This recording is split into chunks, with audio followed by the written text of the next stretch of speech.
Assalamualaikum warahmatullahi wabarakatuh. Selamat datang Sobat Mas Kenji di podcast Mas Kenji.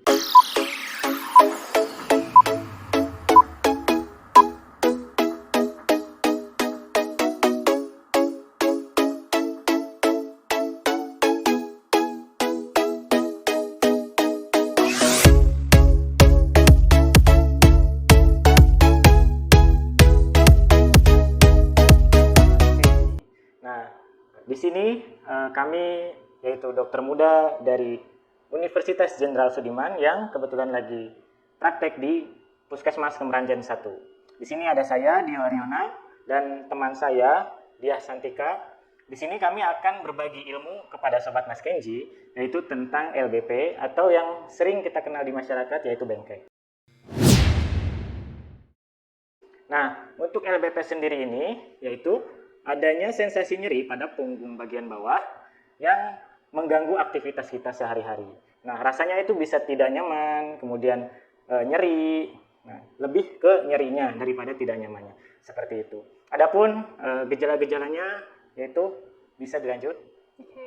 Nah, untuk gejala dari low back pain atau bengkek ini itu biasanya adalah tadi yang paling utama adalah nyeri di punggung bagian bawah, terutamanya itu di tengah, bagian tengah. Lalu juga nyerinya itu bisa hilang timbul gitu. Kadang timbulnya saat beraktivitas berat atau ada pemicu yang lain gitu. Terus juga nyerinya ini bisa menjalar ke kaki bagian bawah, bisa ke kaki kanan dan kiri. Dan juga bisa disertai dengan kebas. Nah, karakteristik nyerinya ini nanti akan berkaitan dengan penyebabnya gitu. Baik, itu tadi gejala-gejalanya. Sekarang kita akan melanjutkan ke penyebab dari LBP itu apa saja.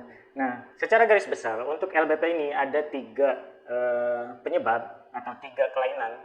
Yaitu yang pertama adalah kelainan otot, kemudian ada kelainan tulang, dan juga kelainan saraf. Nah, untuk yang pertama kita bahas yaitu kelainan otot. Nah, kelainan otot di sini bisa menyebabkan LBP atau bengkek dikarenakan ada kekakuan. Seperti itu. Yang bikin otot kita tegang sehingga sensasi nyeri terjadi di punggung bagian bawah. Kemudian ada juga dari kelainan tulang. Nah, kelainan tulang ini erat hubungannya dengan tulang yang ada di tubuh kita. Seperti tulang belakang kita itu juga bentuknya yaitu ada kelainan seperti skoliosis atau tulang belakang yang berbentuk huruf S yang mungkin sudah tahu juga sobat-sobat Mas Kenji. Nah, ini juga bisa menyebabkan nyeri pada punggung bagian bawah. Kemudian yang ketiga yaitu ada kelainan saraf. Nah, kelainan saraf di sini ini berhubungan dengan HNP atau saraf kejepit yang sering kita kenal di masyarakat, yaitu bisa terjadinya penjepitan terhadap saraf yang keluar ya di punggung bagian belakang. Jadi bakal terasa nyeri karena himpitan dari saraf tersebut. Begitu. Mungkin teman-teman bertanya tentang faktor risikonya apa saja? Nah, untuk faktor risiko atau hal-hal yang meningkatkan risiko dari low back pain atau bengkek ini, yang pertama adalah yang jelas adalah usia. Apabila usianya sudah lanjut usia, itu sudah lansia, itu memang risikonya lebih tinggi untuk terkena low back pain ini. Selanjutnya yang kedua itu adalah obesitas, di mana obesitas ini kan akan meningkatkan penekanan pada punggung bagian bawah gitu, karena beban yang dibawa oleh tubuh itu semakin berat gitu. Yang ketiga itu adalah jarang berolahraga. Karena tadi kan sudah dijelaskan oleh Mas Dio, kalau salah satu penyebab dari low back pain atau bengkek itu adalah karena kekakuan di otot gitu. Karena apabila jarang olahraga itu kan kakunya lebih, ototnya lebih kaku ya Mas ya, kayak gitu. Selanjutnya juga pada orang-orang yang sering mengangkat beban dalam posisi yang janggal seperti itu. Dimana di masyarakat kan biasa ngangkat beban itu langsung ngambil gitu aja ya, nggak pakai nekuk lutut. Nah, itu nanti akan meningkatkan penekanan di punggung bagian bawah gitu. Terus juga ini pada ibu-ibu dan pada mbak-mbak biasanya suka pakai sepatu hak tinggi. Itu nanti akan meningkatkan juga penekanan pada punggung bagian bawah. Selanjutnya juga pada pekerja-pekerja yang lebih banyak posisi statis seperti duduk, membungkuk, atau mengangkat beban berat, itu juga dapat meningkatkan risiko dari low back pain sendiri. Selanjutnya pada kondisi khusus seperti ibu hamil, itu juga dapat meningkatkan risiko dari low back pain. Apalagi apabila kehamilannya sudah memasuki trimester ketiga atau 7 bulan ke atas. Itu kan perutnya semakin besar ya, jadi penekanan pada punggungnya juga semakin berat. Dan yang terakhir itu adalah merokok, di mana kondisi merokok itu dapat menurunkan aliran darah ke bagian yang nyeri tadi, sehingga nyerinya itu bisa makin berkepanjangan, seperti itu Mas. Ya begitu. Baik. Nah, tadi kita sudah mengenal tentang faktor risiko dan etiologi atau penyebabnya. Sekarang mungkin Sobat Mas Kendi bertanya-tanya tentang bagaimana sih kalau misalkan kita terkena LBP atau bengkek ini. Nah, kita jangan panik ya apabila nyeri yang terasa di punggung bagian bawah. Karena untuk pertolongan pertamanya ini salah satunya bisa dilakukan istirahat. Seperti itu.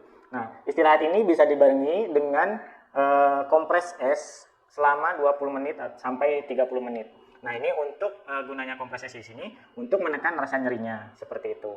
Kemudian apabila nyerinya masih terus berlanjut, mungkin bisa ditambah dengan obat-obatan atau obat pereda nyeri seperti itu yang sering kita pakai, yang sering kita gunakan sehari-hari. Mungkin nanti terkait obatnya bisa dikonsultasikan dengan dokter. Gitu. Kemudian tadi terkait dengan konsultasi dengan dokter, di sini mungkin Sobat Mas Kenji apabila setelah dilakukan istirahat, dilakukan kompres dan meminum obat pereda nyeri itu masih terasa nyeri, itu bisa konsultasi dengan dokter, baik yang di puskesmas ataupun dokter yang di rumah sakit seperti itu. Nah, di sini konsultasi dengan dokter, mungkin dokter akan menyarankan untuk pemeriksaan lanjutan. Gitu. Contohnya seperti pemeriksaan radiologi, nanti kita diberitahu untuk apa sih penyebab LBP pada kita seperti itu. Kemudian nanti juga dari dokter bisa memberikan terapi yaitu berupa obat. Nanti diberikan obat untuk pereda nyerinya dan untuk gejala-gejala lainnya. Kemudian ada juga operasi. Nah, untuk operasi di sini terkait dengan kelainan tulang yang seperti saya jelaskan tadi, yaitu tulang yang berbentuk S atau skoliosis, tetapi itu yang sudah berat atau yang sudah mengganggu aktivitas. Jadi kita sudah tidak bisa beraktivitas karena kelainan tulang ini, itu bisa dilakukan operasi. Ataupun ada tumor massa yang dia tuh berada di tulang belakang dan menjepit saraf kita sehingga kita tuh terasa nyeri dan tidak bisa beraktivitas. Itu juga bisa dilakukan operasi. Kemudian ada juga yang terakhir yaitu fisioterapi. Nah, untuk fisioterapi di sini bisa dilakukannya peregangan terhadap otot-otot biar sensasi nyerinya hilang. Kemudian itu bisa dilakukan sendiri ataupun dengan alat. Nah, tadi dijelaskan juga yaitu untuk fisioterapi ini untuk penghangatan terhadap otot kita ya, sehingga rasa nyerinya akan hilang seperti itu. Kemudian mungkin Sobat Mas Kenji masih penasaran tentang pencegahannya itu bagaimana? Mungkin bagaimana Mbak? Oke. Ini yang nggak kalah penting juga untuk pencegahan, di mana kan mencegah lebih baik daripada mengobati ya Mas ya. Nah, untuk yang pertama itu sudah jelas ya, tadi sudah dijelaskan kalau penyebabnya itu adalah karena kekakuan sendi, maka pencegahannya itu adalah dengan rutin berolahraga, utamanya dengan peregangan yang di bagian perut dan juga di punggung. Nah, olahraga yang bisa dilakukan itu adalah yang pertama, bisa jalan kaki. Nggak usah lama-lama Mas, biasanya 30 menit aja sekali jalan kaki 30 menit, terus dilakukan rutin 3-5 kali dalam seminggu gitu. Selanjutnya juga bisa dilakukan berenang gitu kan. Kalau berenang mungkin beberapa orang nggak kuat nih jalan kaki karena lututnya sakit mungkin. Nah, itu bisa dilakukan berenang karena tidak terlalu membebani di lutut gitu. Selanjutnya juga ibu-ibu atau mbak-mbak yang suka yoga maupun pilates itu juga bisa dilakukan gitu. Selanjutnya juga dengan memperbaiki postur duduk dan juga berdiri gitu. Dimana postur yang bagus itu kan yang tegap ya Mas ya. Ya, sebisa mungkin dikurangin postur-postur yang bungkuk kayak gitu. Terus juga dengan mengurangi berat badan, menjaga berat badan ideal itu sangat penting untuk mencegah low back pain karena tadi sudah dijelaskan juga ya kalau obesitas itu menjadi salah satu faktor risiko atau hal yang menyebabkan peningkatan risiko dari low back pain gitu. Selanjutnya juga dapat menghindari dulu yang namanya angkat beban yang terlalu berat atau dalam posisi yang janggal. Jadi bisa mungkin mengangkat beban itu mulai dari posisi 0 di mana lututnya itu ditekuk gitu, nanti baru naik pelan-pelan seperti itu. Supaya tidak terlalu membebani pada punggungnya.